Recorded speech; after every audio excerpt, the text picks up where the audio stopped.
नमस्कार, योग गुरु धीरज चैनल में आपका स्वागत है। यूरिक एसिड एक बड़ी समस्या बन करके सामने आ रही है और आप में से कई साधकों ने मैसेज किया है, कमेंट किया है कि यूरिक एसिड पे एक वीडियो तो बना ही दीजिए। और आपके आग्रह पे मैं मोम हो जाता हूँ, पिघल जाता हूँ। तो इसीलिए आज यूरिक एसिड की सब कुछ हम स्थिति समझते हैं। थोड़ा वक्त आप दीजिए, कॉन्सेप्ट जरूर क्लियर होगा, किस तरह की योग पद्धति को अपनाएं। पहले यूरिक एसिड की क्या समस्या है, आखिर उसको समझें। यूरिक एसिड एक तरह का बाय वेस्ट प्रोडक्ट है बॉडी का। जब आप भोजन करते हैं या कई तरह की क्रियाएं जो बॉडी में घटित होती है मेटाबॉलिज्म की, उससे एक प्रोडक्ट के तौर पे यूरिक एसिड पैदा होता है।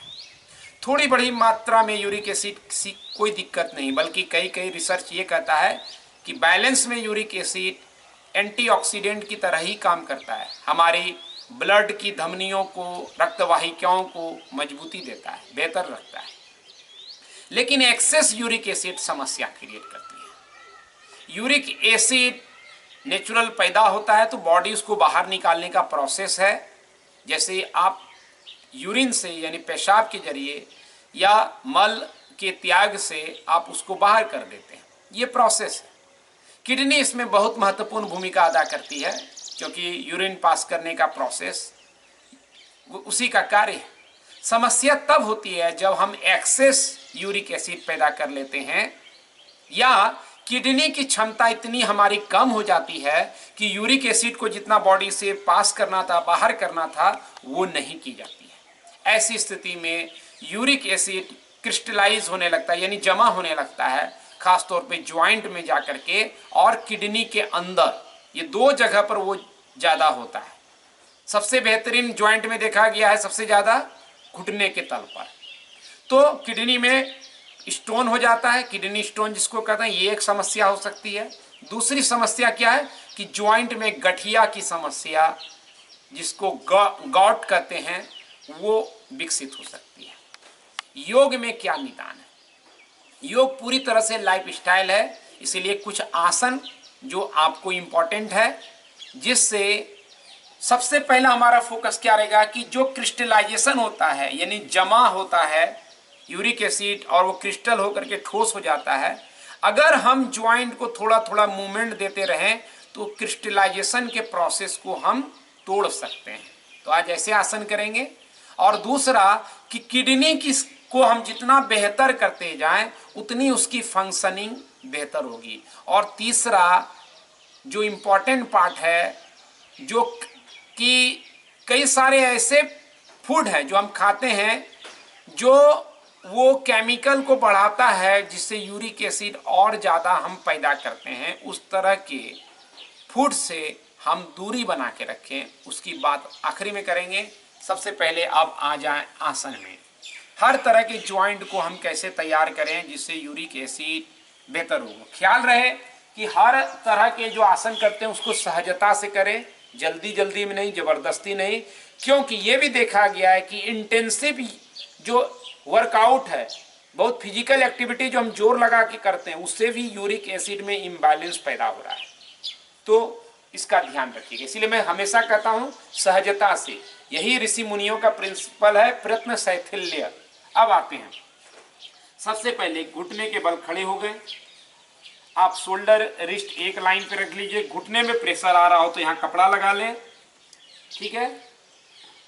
नी हिप एक लाइन पर है। सांस लेते हुए हेड को ऊपर करें, लोअर बैक को डाउन करें। ये ज्वाइंट की मोबिलिटी जो स्पाइन के तल पर है उसको इम्प्रूव करेगा और ज्वाइंट के तल पे कहीं क्रिस्टलाइजेशन नहीं हो यूरिक एसिड का, उसको तोड़ेगा।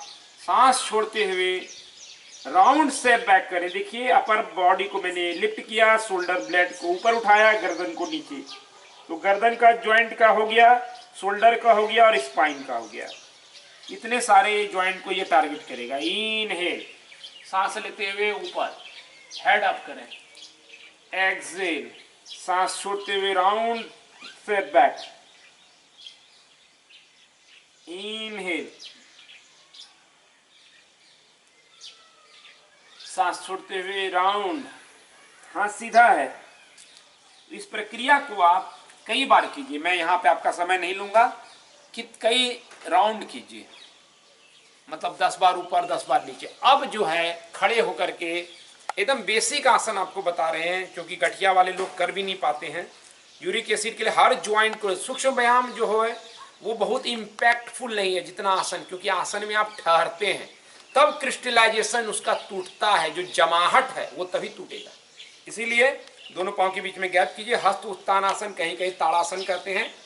सांस लेते हुए हील को ऊपर उठाएं धीरे धीरे, और फिर हाथ को ऊपर करें।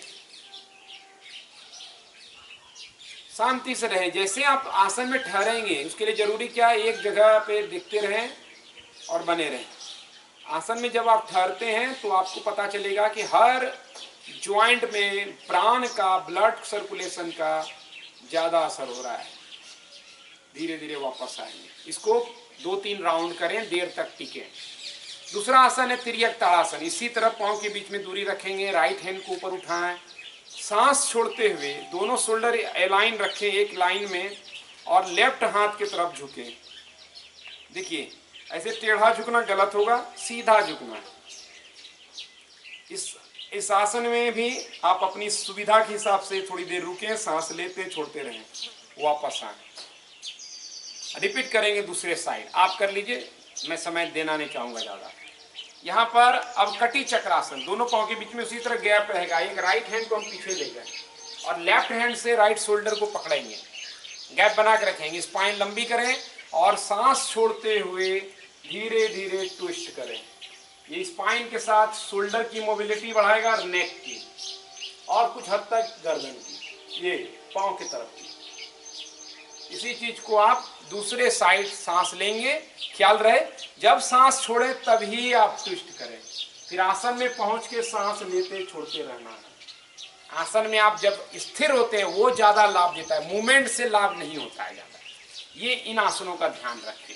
फिर आप नीचे बैठ जाइए, लेट जाइए, और दोनों पांव को बेंड करते हुए पीठ के बल लेट गए। अब एक एक पांव को आप उठाइए, अर्ध अपान आसन। फिर पांव को लेफ्ट वाला सीधा कर लीजिए और सांस छोड़ते हुए धीरे धीरे इसको नजदीक लाइए। ये बहुत अच्छा पोस्चर रहेगा आपके लिए। क्यों? क्योंकि ये नी की मोबिलिटी देगा, एंकल की और हिप फ्लेक्सिस की। खास तौर पे यूरिक एसिड इसी एरिया में जमता है। इसमें देर तक रहिए, गर्दन उठाने की जरूरत नहीं, क्योंकि गर्दन उठाएंगे थक जाएंगे तो आप देर तक रह नहीं पाएंगे, इसलिए शांति से पड़े रहिए। फिर चेंज करें और इसको कम से कम 10 राउंड इधर या 5 राउंड इस पैर में, दूसरे पैर में अपनाएं। फिर दोनों पाँव को साथ साथ में कंफर्ट हो तो कर सकते हैं। एक अब किडनी के लिए जो सबसे इम्पोर्टेंट आसन में से होगा वो है सेतुबंध आसन। सेतुबंध आसन किडनी में सबसे इफेक्टिव है। किडनी जितना अच्छा होगा यूरिक एसिड की समस्या उतनी मैनेज होने लगेगी। दोनों पाँव के बीच में गैप रखिएगा, हिप डिस्टेंस, हाथ को बगल में, और सांस लेते हुए धीरे धीरे अपने शरीर को उठाइए जितना कंफर्ट हो। इंटरलॉक करें फिंगर को और प्रेस करते हुए हाथों को पैल्विक को उठाएं। देखिए शोल्डर नहीं हिला रहे ना, पाँव को दबा रहे हैं और इसमें स्टे करें। आप चाहें तो नीचे ढोलक तकिया जो होता है, बोल्स्टर कहीं मसलन कहते हैं, उसको लगा के देर तक ऐसे पड़े रह सकते हैं और सांस लेते रहें। सांस लेना छोड़ना धीरे धीरे हमेशा ख्याल रहे। तो ये किडनी के लिए इफेक्टिव है, कई अंग के लिए इफेक्टिव है। उसके लिए आप देख लीजिए सेतुबंध का वीडियो हमारा, वो पूरा डिटेल में बताया, यहाँ मैं रिपीट नहीं करना चाहूँगा। अब धीरे धीरे जब आप फिर वापस आएंगे, एक बार फिर अपान आसन को करेंगे काउंटर में, ताकि बैक पे कोई स्ट्रेन हो गया हो तो वो रिलीफ करे इस तरीके से। फिर धीरे से बायां करवट लेके बैठ जाए। और इम्पॉर्टेंट आसन है जितने ट्विस्टिंग के आसन है, यहाँ मैं एक ट्विस्ट बता रहा हूँ, कमेंट में ट्विस्टिंग के वीडियो दे दूंगा, जिनको ज़्यादा पसंद है वो कर सकते हैं। दोनों पैर को हम सामने लाएं। ट्विस्टिंग भी आपके बॉडी में यूरिक एसिड को बाहर निकालने का, फ्लश आउट करने का एक अच्छा साधन है। ट्विस्टिंग का काम है डिटॉक्स, यानी शरीर के मल को, गंदगी को, कचरे को बाहर निकालना, वेस्ट प्रोडक्ट को। उसमें वो लीवर किडनी को इम्प्रूव करता है, इसीलिए निकल पाता है। तो किडनी के लिए भी अच्छा है और लीवर के लिए भी। बेंड करें और दूसरी बात ख्याल रखना है कि यूरिक एसिड कई समस्याओं को जन्म देती है। गठिया मैंने बताया ही, इसके बाद डायबिटीज़ का भी इशू का कनेक्शन है, हृदय रोग का भी यूरिक एसिड से कनेक्शन है। थोड़ा सर्च कीजिए इस विषय पर तो आपको पता चलेगा कि एक यूरिक एसिड कई तरह की समस्याओं को जन्म देता है। इसलिए हमको खास तौर पे डायबिटीज़, किडनी का रोग हो सकता है, हार्ट रोग हो सकता है, तो इन तमाम चीज़ों में हमको बहुत ध्यान रखना है। और एक्सट्रीम प्रैक्टिस कभी मत कीजिए फिटनेस के नाम पर, वो यूरिक एसिड को इम्बैलेंस ही करने जा रहा है। स्पाइन को लंबी कीजिए, आप हाथ को इस तरह से व्रैप कर सकते हैं, राइट वाले हाथ को पीछे किया, फिर स्पाइन लंबी। किसी को घुटने में दर्द लग रहा हो इस तरह तो आप सीधा रख सकते हैं, ऐसा ऐसे भी कर सकते हैं, ठीक है। अगर बैक कोलैप्स हो रहा हो तो नीचे कुछ सपोर्ट लगा के बैठ जाइए। अब सांस छोड़ते हुए पहला ट्विस्टिंग नाभि से, जहाँ पे किडनी का एरिया थोड़ा है, ऊपर उठ करके, और फिर छाती से, फिर शोल्डर से, हाँ सीधा है। अगर आपको कंफर्ट हो तो शोल्डर को लाएं अगेंस्ट, तो और ज़्यादा ट्विस्टिंग डीप होगा।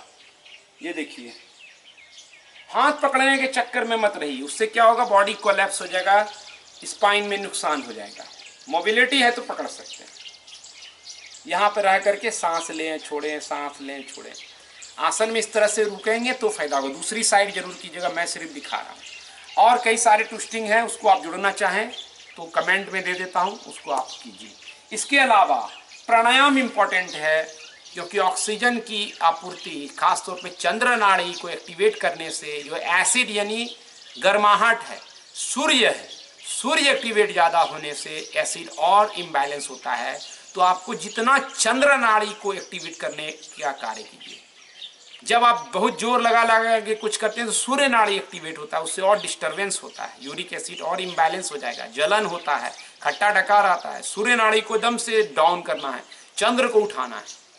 तो चंद्र के लिए 5 चंद्र नाड़ी प्राणायाम है, उसको आप करें, अलग से बताने की जरूरत नहीं है। तो इन तमाम चीज़ों का आप ध्यान रखिए। भोजन को आप क्या करें, मैंने यहाँ पर आसन बता दिया। आप प्राणायाम के लिए 5 चंद्र नाड़ी प्राणायाम जरूर कीजिए, और शवासन देव तक, ये 3 तल पर चलेगा। अगर सूर्य नमस्कार कर सके तो मॉडिफिकेशन सूर्य नमस्कार है, जिनकी स्थिति अच्छी है, ज़्यादा गठिया नहीं हुआ, खाली यूरिक एसिड का प्रॉब्लम हो, वो धीरे धीरे सूर्य नमस्कार शुरुआत में 2 से 4 राउंड कर सकते हैं, उससे ज़्यादा। भोजन में ख्याल क्या रखना है कि जो वो केमिकल पैदा करता है, जैसे आपका सी फूड है, समुद्री आहार, उसको बंद कर दीजिए। खास तौर पे जो ऑर्गन कई लोग खाते हैं, जैसे लीवर किसी का खाते हैं जानवर का, ये सब गड़बड़ है, उसको एकदम से दूर कीजिए। अल्कोहल का सेवन करते हैं तो यूरिक एसिड और डिस्टर्ब होने वाला है। साथ ही साथ कोल्ड ड्रिंक की आदत है, तो कोल्ड ड्रिंक जो है वो आपको नुकसान करता है। हाँ, इसके बदले आप नेचुरल ड्रिंकिंग का हैबिट डेवलप कीजिए।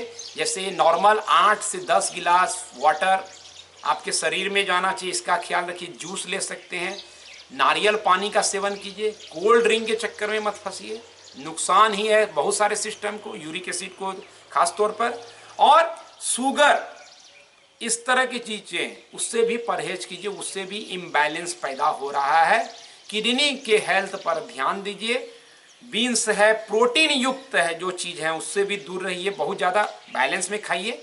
प्रोटीन जो आजकल जिम में जाते हैं, अलग से प्रोटीन सप्लीमेंट देते हैं ताकि मसल बढ़ा जाए। बाद में आप यूरिक एसिड के प्रॉब्लम से ग्रस्त होंगे, और यूरिक एसिड आएगा तो डायबिटीज आ सकता है, किडनी की समस्या हो सकती है, और दूसरे तरह के कार्डियोवैस्कुलर यानी हृदय रोग हो सकता है। इसलिए आप सचेत रहिए, सावधानी से शरीर को समझकर आगे बढ़िए। तो आप नियमित अभ्यास कीजिए, अभ्यास से ही आपको छुटकारा मिलेगा। पीसफुल होना इम्पॉर्टेंट है, रिलैक्स होना इम्पॉर्टेंट है। इन तमाम बातों का ध्यान रखिए, आप स्वस्थ हो, निरोग हो। इतना आज आश्रम से शुभकामनाएं देके आज के वीडियो में इतना ही। धन्यवाद, नमस्कार।